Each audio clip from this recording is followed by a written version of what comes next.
أعوذ بالله من الشيطان الرجيم بسم الله الرحمن الرحيم والفجر وليال عشر والشفع والوتر والليل إذا يسر صدق الله العظيم وصدق رسوله النبي الكريم ونحن على ذلك لمن الشاهدين والشاكرين والحمد لله رب العالمين.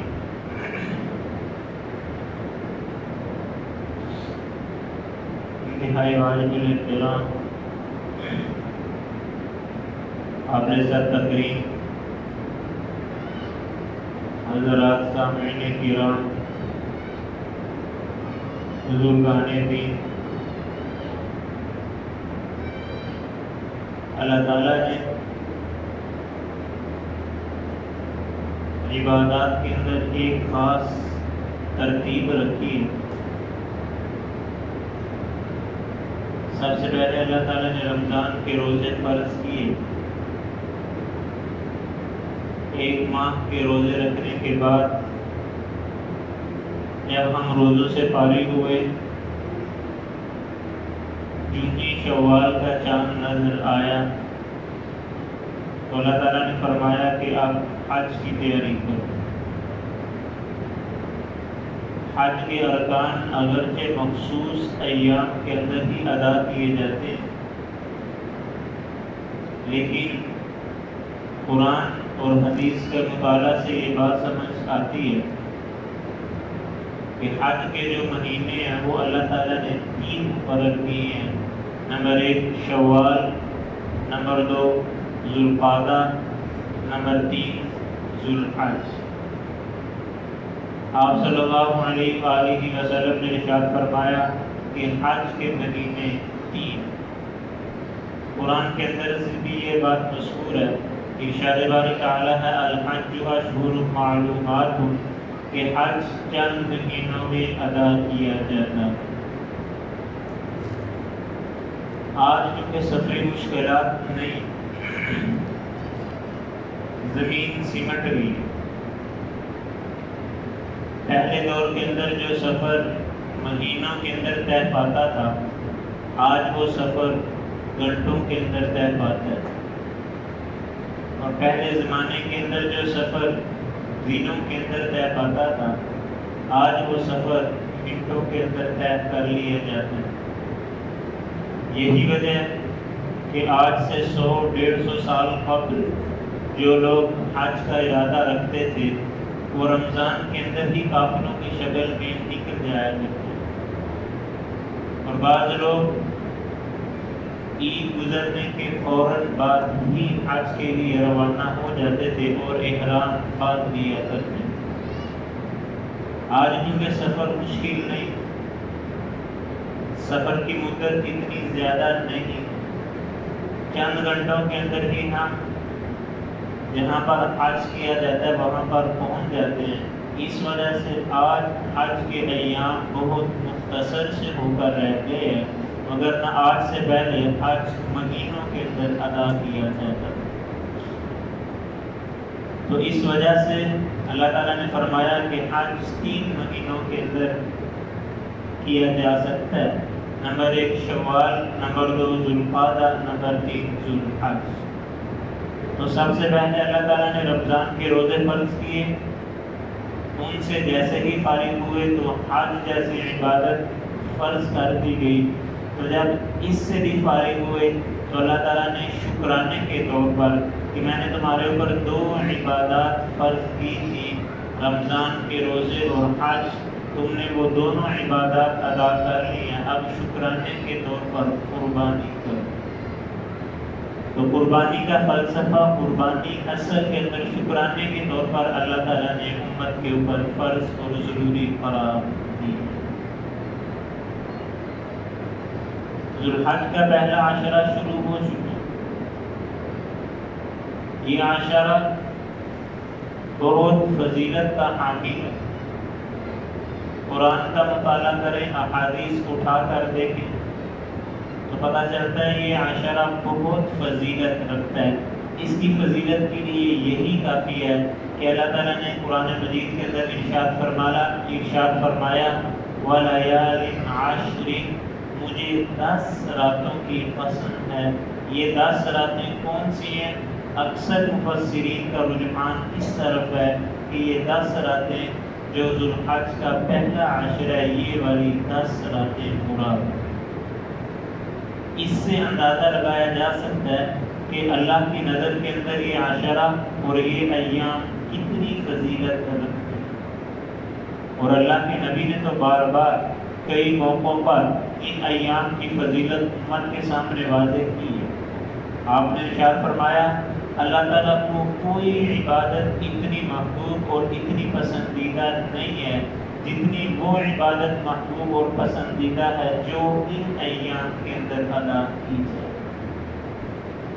ان ایام سے ہٹ کر آپ سال کے بقیہ ایام کے اندر عبادت کرتے ہیں، مقبول وہ بھی ہے، محبوب وہ بھی ہے، پسندیدہ وہ بھی ہے، لیکن جس قدر محبوب اور پسندیدہ عبادت ان ایام کے اندر اللہ کے ہاں ہے، اور کسی دن عبادت اللہ کو اتنی محبوب اور پسندیدہ نہیں۔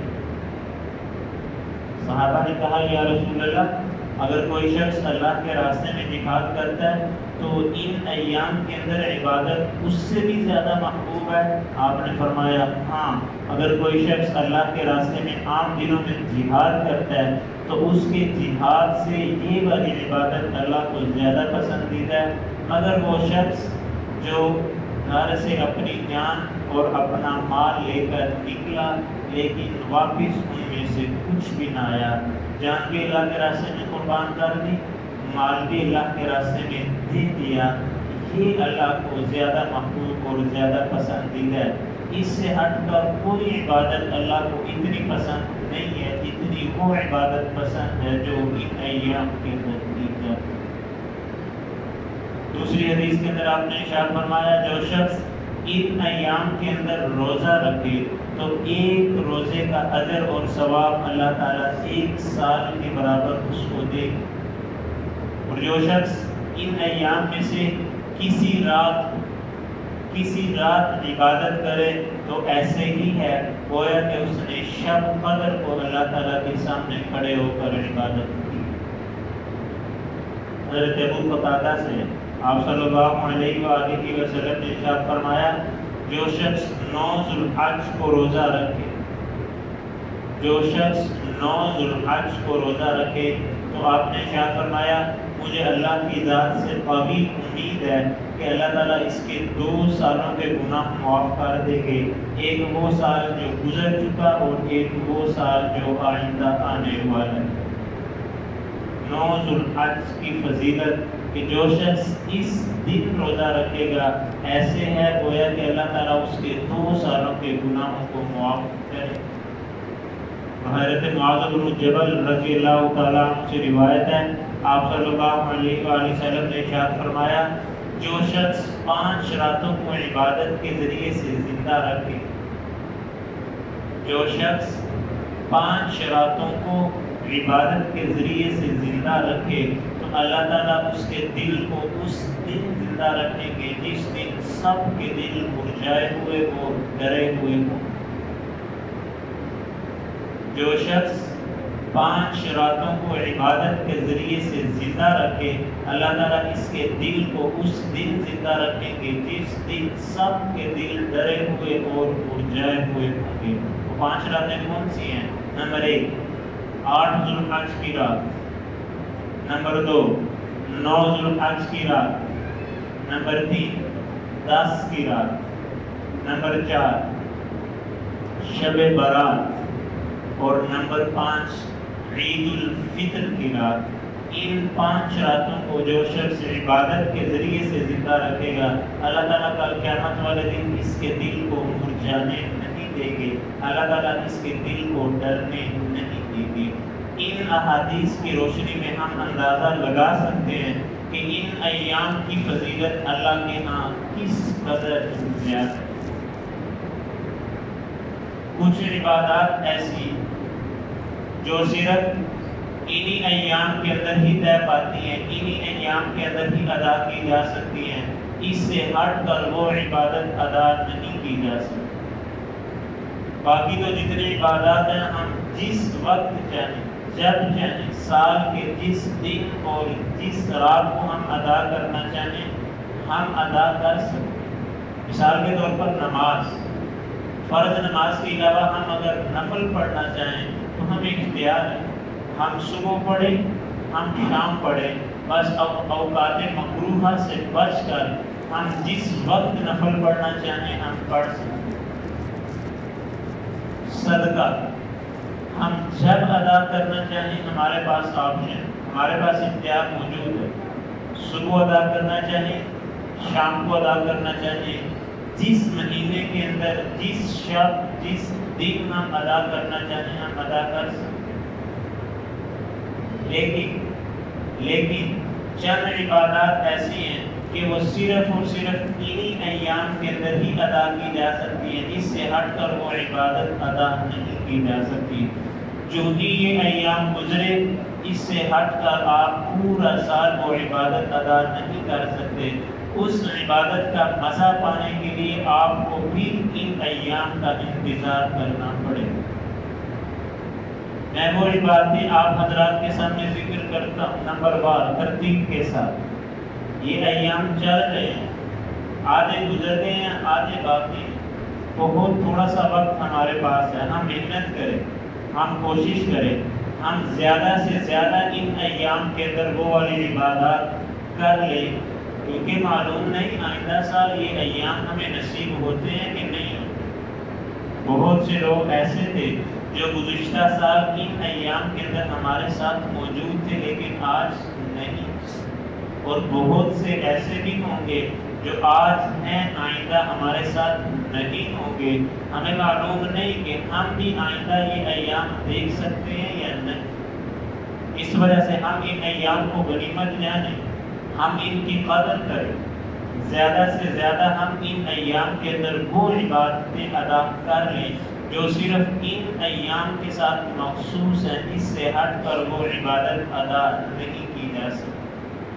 ہمارے پاس وقت بہت تھوڑا ہے، زندگی بہت مختصر سی ہے، معلوم نہیں آئندہ سال یہ ایام ہم دیکھ پاتے ہیں یا نہیں دیکھ پاتے، تو ہم محنت کریں، کوشش کریں، اللہ تعالیٰ کو ان ایام کے اندر زیادہ سے زیادہ راضی کریں اور وہ عبادتیں ہم زیادہ سے زیادہ ادا کریں جو صرف انہی ایام کے اندر ادا کی جا سکتی ہے۔ نمبر 1، سب سے پہلی عبادت جو صرف انہی ایام میں ہی ادا کی جائے گی، اس سے ہٹ کر نہیں۔ آپ نے ارشاد فرمایا جو شخص قربانی کا ارادہ رکھے، قربانی کا جانور خریدا یا نہیں خریدا، قربانی کا ارادہ رکھتا ہے تو اس کو چاہیے ذوالحج کا چاند نظر آنے کے بعد ان ایام کے اندر قربانی کرنے تک اپنے بال اور اپنے ناخن نہ کاٹے، نہ تراشے۔ جو شخص قربانی کرنا چاہتا ہے، یہاں پر بعض لوگوں کو مغالطہ یہ ہے، وہ کہتے ہیں کہ جانور خریدنے کے بعد یہ حکم ہے۔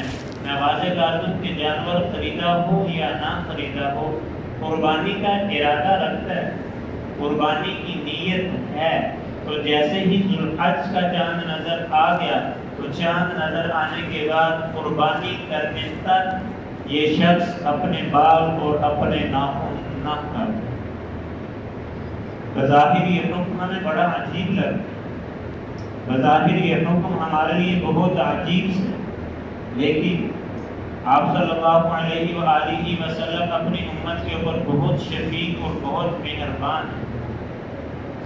ان ایام کے اندر جو کہ حاجی حج ادا کرتے ہیں ان کے اوپر اللہ تعالیٰ کی طرف سے چند ایک پابندیاں عائد ہیں، جن میں سے ایک پابندی یہ ہے کہ وہ سلا ہوا کپڑا نہیں پہن سکتے، دوسری پابندی یہ ہے کہ وہ اپنے سر کو نہیں ڈھانپ سکتے، تیسری پابندی یہ ہے کہ وہ خوشبو نہیں لگا سکتے، چوتھی پابندی یہ ہے کہ وہ اپنے پاؤں کے اندر ایسا جوتا نہیں پہن سکتے جو جوتا ان کے قدموں کو چھپا دے، اور انہی پابندیوں میں سے ایک پابندی یہ ہے کہ حاجی حالت احرام کے اندر نہ بال کٹوا سکتے ہیں، نہ ہی ناخن تراش سکتے ہیں۔ آپ صلی اللہ علیہ وآلہ وسلم اپنے امت کے اوپر بہت مہربان ہیں. آپ نے فرمایا کہ تم بھی ان کے ساتھ تھوڑی سی مشابہت اختیار کر لو تو اللہ تعالیٰ کی ذات سے قوی امید ہے.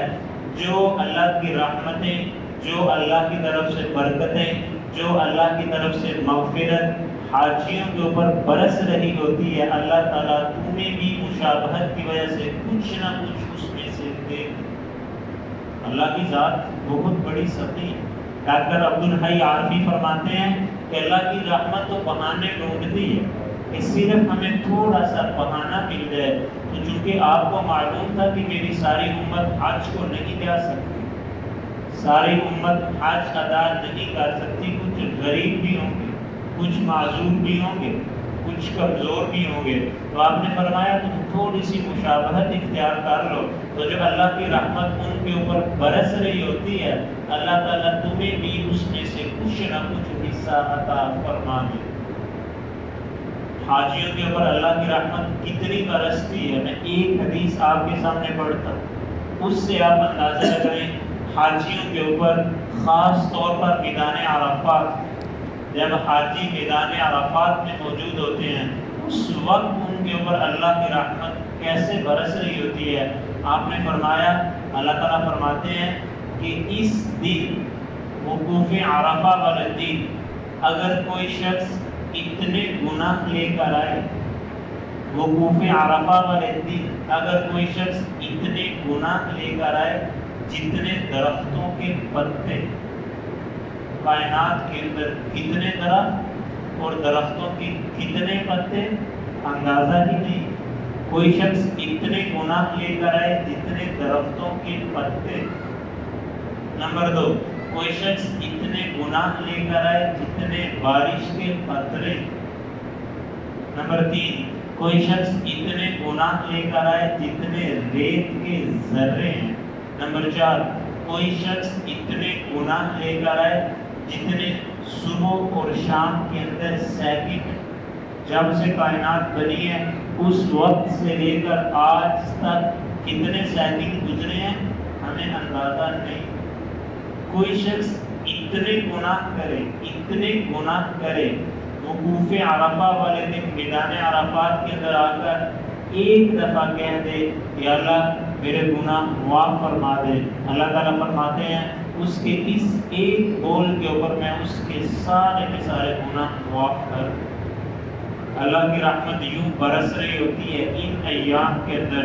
تو آپ نے فرمایا تم تھوڑی سی مشابہت اختیار کرو، اللہ تعالیٰ تمہیں بھی اس سے محروم اور مایوس نہیں کرے. اور مشابہت اللہ کو بہت پسند ہے، مشابہت اللہ کے ہاں بڑی حیثیت رکھتی ہے. ایک واقعہ کہ مشابہت کی اہمیت کیا ہے اللہ کی نظروں کے اندر. حضرت موسیٰ علیہ السلام کا مقابلہ کرنے کے لیے آئے تھے.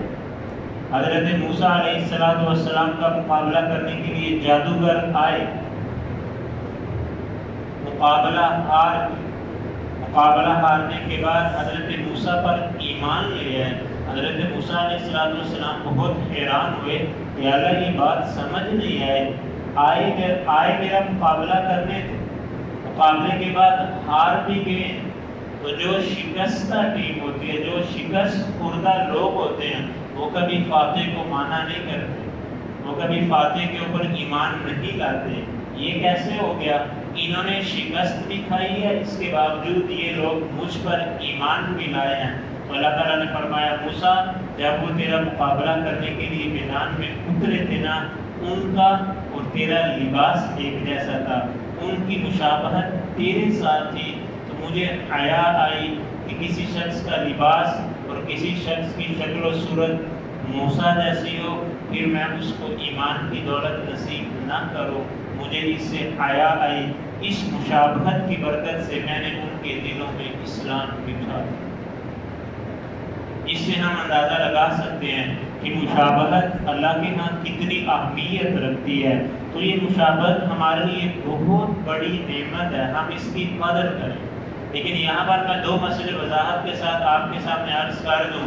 یہ حکم صرف مستحب، یہ حکم صرف مستحب، اور مستحب کا حکم یہ ہے کہ اگر کوئی شخص ادا کرے تو ثواب ملتا ہے، نہ کرے تو اس کے اوپر گناہ نہیں، اس کے اوپر گناہ نہیں ہے۔ بعض لوگ اس کو گناہ سمجھتے ہیں کہ ان ایام کے اندر نہ بال کاٹنے ہیں نہ ناخن کاٹنے ہیں، وہ اس کو جرم، وہ اس کو گناہ سمجھتے ہیں۔ یہ درست نہیں ہے۔ اگر کوئی شخص کٹوانا چاہے تو ہم اس کو ملامت نہیں کر سکتے، ہم اس کو لعن طعن نہیں کر سکتے، ہم اس کو برا بھلا نہیں کہہ سکتے۔ ایک بات۔ دوسری بات، بال اور ناخن نہ کٹوانا ایک مستحب عمل، اور کسی مسلمان کو تکلیف نہ دینا یہ فرض اور ضروری ہے، اور تکلیف دینا حرام، گناہ کبیرہ۔ اگر کسی شخص کے بال اور ناخن بڑے ہوئے ہیں، پاس بیٹھا شخص اس سے نفرت کرتے ہیں، اس کو اس سے تکلیف ہوتی ہے، اس کے بالوں کی وجہ سے، اس کے ناخنوں کی وجہ سے، آپ کسی کے ساتھ بیٹھ کر کھانا کھا رہے ہیں، آپ کے ناخن بڑے ہوئے ہیں اور وہ اس کو ناپسند سمجھتا ہے، اس صورت کے اندر بال اور ناخن کاٹنا آپ کے لیے لازم اور ضروری ہے۔ اگر آپ نہیں کاٹتے تو آپ مجرم، آپ نہیں کاٹتے تو آپ گناہگار۔ نہ کاٹنا اس وقت ہے جب معمول پہ ہیں آپ کے ناخن بھی اور آپ کے بال بھی، لیکن اگر بڑے ہوئے ہیں، اس قدر بڑے ہوئے ہیں کہ آپ کے ساتھ رہنے والے آپ کے بہن بھائیوں، کلاس میں رہنے والے آپ کے دوستوں، یا کسی بھی محکمے کے اندر رہنے والے آپ کے ساتھی ہوں، وہ اگر اس کو ناپسند سمجھتے ہیں، اس سے گن محسوس کرتے ہیں، اس سے نفرت کرتے ہیں، تو اب آپ کے لیے ضروری ہے کہ آپ اپنے بال اور اپنے ناخن کٹوائیں۔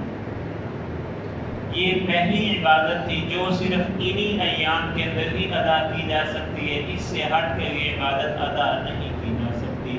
دوسری عبادت جو صرف انہی ایام کے اندر ہی ادا کی جائے گی وہ ہے 9 ذو الحج کا روزہ۔ 9 ذو الحج کے روزے کی بہت فضیلت آئی ہے۔ آپ نے ارشاد فرمایا جو شخص 9 ذو الحج کا روزہ رکھے، مجھے اللہ کی ذات سے قوی امید ہے اللہ تعالیٰ اس کے 2 سال کے گناہوں کو معاف کریں گے، ایک گزشتہ سال جو گزر گیا اور ایک آئندہ آنے والے سال کے گناہ اللہ اس کے معاف کرے۔ لیکن یہاں پر یہ بات یاد رہے، میں پہلے بھی واضح کر چکا ہوں کہ اس طرح کی احادیث اور بھی ہیں، اور یہ بھی حدیث جس کے اندر گناہوں کی معافی کا اعلان ہے، اس سے صغیرہ گناہ معاف ہیں، صغیرہ گناہ مراد ہیں، کبیرہ گناہ بغیر توبہ کے معاف نہیں۔ کبیرہ گناہوں کے لیے توبہ اور معافی شرط اس وقت کہ جب اس کا تعلق حقوق اللہ کے ساتھ ہے، اور اگر ان گناہوں کا تعلق حقوق اللہ کے ساتھ نہیں ہے مگر حقوق العباد کے ساتھ ہے، پھر اللہ سے معافی مانگنے سے پہلے بندے سے معافی مانگیں گے تو معافی ملے گی۔ اگر بندہ معاف نہیں کرتا، ہم بیت اللہ کے اندر الٹے لٹک کر معافی مانگے تو معافی نہیں۔ ان گناہوں سے مراد صغیرہ گناہ ہیں، کبیرہ گناہ بغیر توبہ کے معاف نہیں ہوں گے۔ یہاں پر ایک چھوٹی سی بات، محدثین نے یہاں پر ایک بڑا عجیب نقطہ لکھا ہے۔ انہوں نے کہا کہ اس سے پتہ چلتا ہے جو شخص 9 ذو الحج کا روزہ رکھے گا، اس سے پتہ چلتا ہے کہ اللہ تعالیٰ اس شخص کو 1 سال کی زندگی مزید عطا فرمائیں گے۔ کیوں؟ آپ نے فرمایا 2 سالوں کے گناہ معاف ہوں گے، ایک گزشتہ اور ایک آنے والا سال، اور آنے والے سال کے گناہ تب معاف ہوں گے جب یہ شخص زندہ رہے گا۔ تو اس سے اشارہ ملتا ہے جو شخص 9 ذو الحج کا روزہ رکھے گا اس کی 1 سال کی زندگی ابھی باقی ہے، اس سے پہلے اس شخص کا دنیا سے چلے جانا یہ تھوڑا مشکل نظر آتا ہے۔ یہ شخص 1 سال تک مزید زندہ رہے گا۔ یہ دوسری عبادت تھی جو صرف انہی ایام کے اندر ہی ادا کی جائے گی، اس سے ہٹ کر آپ یہ عبادت ادا کرنا چاہیں تو آپ ادا نہیں کر سکتے۔ تیسری عبادت جو صرف انہی ایام کے اندر ہے، ان ایام سے ہٹ کر آپ یہ کرنا چاہیں، اس کا مزہ اٹھانا چاہیں تو آپ نہیں اٹھا سکتے، وہ ہے تکبیرات تشریق۔ تکبیرات تشریق 9 کی فجر سے لے کر 13 کی عصر تک، یہ تکبیر کہنا ہر مسلمان بالغ مرد اور عورت کے اوپر واجب ہے۔ فرق صرف اتنا سا ہے کہ مرد بلند آواز سے کہے گا، عورت آہستہ آواز سے کہے گی۔ اور یہاں پر یہ بات یاد رہے کہ یہ واحد عبادت ہے، اس کی قضا نہیں ہے۔ باقی ہر عبادت کی قضا ہے. نماز وقت پر نہیں پڑھی تو میں بعد میں قضا کر سکتا، روزہ نہیں رکھا تو میں قضا کر سکتا، حج نہیں کیا تو میں آئندہ سال کر سکتا ہوں، اور میں دنیا سے چلا گیا تو میری طرف سے اولاد کر سکتی ہے. لیکن یہ واحد عبادت ہے، اگر یہ چھوٹ گئی تو اس کی قضا نہیں ہے، پھر اس کے اوپر صرف توبہ اور استغفار ہی ہے، آپ اس کی قضا نہیں کر سکتے. یہاں پر ایک یہ بات یاد رہے کہ ہمارے معاشرے کے اندر بڑا الٹا رواج ہے. جو کام بلند آواز سے کرنا چاہیے ہم اس کو آہستہ کرتے ہیں، اور جو کام آہستہ آواز سے کرنے چاہیے ہم ان کو بلند آواز سے کرتے ہیں. دعا کے اندر حکم یہ ہے کہ ہم آہستہ آواز سے مانگیں. اللہ تعالیٰ فرماتے ہیں ادعوا ربکم تضرعا وخفیا، اللہ تعالیٰ کو آہستہ آواز سے پکارو. تو دعا کے اندر ہمارا معاشرہ یہ کہتا ہے کہ بلند آواز سے مانگو، اور یہاں پر اللہ نے اور اس کے رسول نے کہا کہ یہ تکبیرات تشریق بلند آواز سے کہو. یہاں پر ہماری آواز ہی نہیں نکلی. اصل کے اندر مقصد یہ تھا کہ یہ تکبیرات تشریق ان کے ذریعے سے اللہ کی ذات، اللہ کا رعب، اس کا دبدبہ، اس کے نام کی ہیبت لوگوں کے دلوں میں ڈالنا مقصد ہے. کہ جو ہی سلام پھیری جاتی تو پوری مسجد گونج اٹھتی، بلند آواز سے ایک مرتبہ تکبیر کہتی. سینکڑوں کے اندر مجمع ہوتا ہے نماز کے لیے، لیکن کسی کی آواز ہی نہیں نکلتی. اگر ہم نے یہ تکبیر پڑھی، اتنی آہستہ آواز سے پڑھی کہ ہمارے اپنے کانوں نے نہ سنی، بس زبان نے حرکت کی اور ہم نے منہ کے اندر گنگنا لیا، تو یاد رکھنا ہماری یہ تکبیر ادا نہیں. مرد کے لیے لازم اور ضروری ہے اتنی بلند آواز سے یہ تکبیر کہے کہ کم از کم اس کے اپنے کان یہ آواز سن سکے. اگر اس کے کانوں نے آواز نہ سنی، صرف منہ کے اندر اس نے گنگنایا اور پڑھی، تو یاد رکھنا یہ پڑھنا اور نہ پڑھنا ایک جیسا. اور ایک چھوٹی سی بات، اگر ہم نے اکیلے نماز پڑھی، اگر تو جماعت کے ساتھ پڑھتے ہیں تو کسی نہ کسی کو یاد آ جاتا ہے، اس صورت کے اندر ہم یہ تکبیر پڑھ سکتے ہیں. اگر تنہا نماز پڑھی، اکیلے نماز پڑھی، یا عورتوں کے لیے مسئلہ ہے، عورتوں نے گھر میں نماز پڑھی، وہ اکیلے پڑھتی ہیں، ان کو یاد نہ آئی تو ہم کب تک پڑھ سکتے ہیں؟ یاد رکھنا سلام پھیرنے کے بعد. سلام پھیرنے کے بعد جب تک ہم نے نماز کے منافی کوئی کام نہ کیا. سلام پھیر لی، ہم نے کسی سے گفتگو نہیں کی، سلام پھیر لی، ہم نے کوئی دنیاوی بات نہیں کی، سلام پھیر لی، ہمارا چہرہ قبلے سے نہیں پھرا، سلام پھیر لی، کچھ کھایا نہیں ہے، کچھ پیا نہیں ہے، تو جب بھی یاد آ جائے آپ تکبیر پڑھ لیں، آپ کی تکبیر ادا ہو جائے. مردوں کے لیے حکم بھی یہی ہے، عورتوں کے لیے حکم بھی یہی ہے. علماء نے فرمایا کہ چونکہ عورتیں گھر میں نماز پڑھتی ہیں اکیلے، ان کا یاد رکھنا مشکل ہے، تو ان ایام کے اندر عورتوں کے لیے صورت یہ ہے کہ جہاں پر وہ نماز پڑھتی ہیں وہاں پر ایک چھوٹا سا لکھ کر لگا دیں کہ یہ ایام تکبیرات تشریق کے ہیں. جو ہی سلام پھیرے گی ان کی نظر پڑ جائے گی تو وہ ان ایام کے اندر ادا کر سکتی ہیں تکبیرات تشریق. وگرنہ انسان ہے بھول جاتے ہیں، کیونکہ یہ عبادت عام دنوں میں نہیں کی جاتی، پورے سال کے اندر صرف یہ 4-5 ایام ہیں. یاد رکھنا مشکل ہے. اس وجہ سے مردوں کے لیے تو سہولت ہے کہ 10, 20, 15 انسان ہوتے ہیں، کسی نہ کسی کو یاد رہ جاتی ہے. عورتوں کے لیے یاد رکھنا مشکل ہے، تو عورتوں کے لیے حکم یہ ہے، ان کے لیے آسان سی صورت یہ ہے کہ وہ لکھ کر لگا لیں سامنے، جیسے ہی وہ سلام پھیرے گی ان کی نظر پڑے. تو یہ تیسرا کام تھا، یہ تیسری عبادت ہے جو صرف انہی ایام کے اندر ہی ادا کی جائے گی. اس سے ہٹ کر یہ عبادت ادا نہیں کی جا سکتی.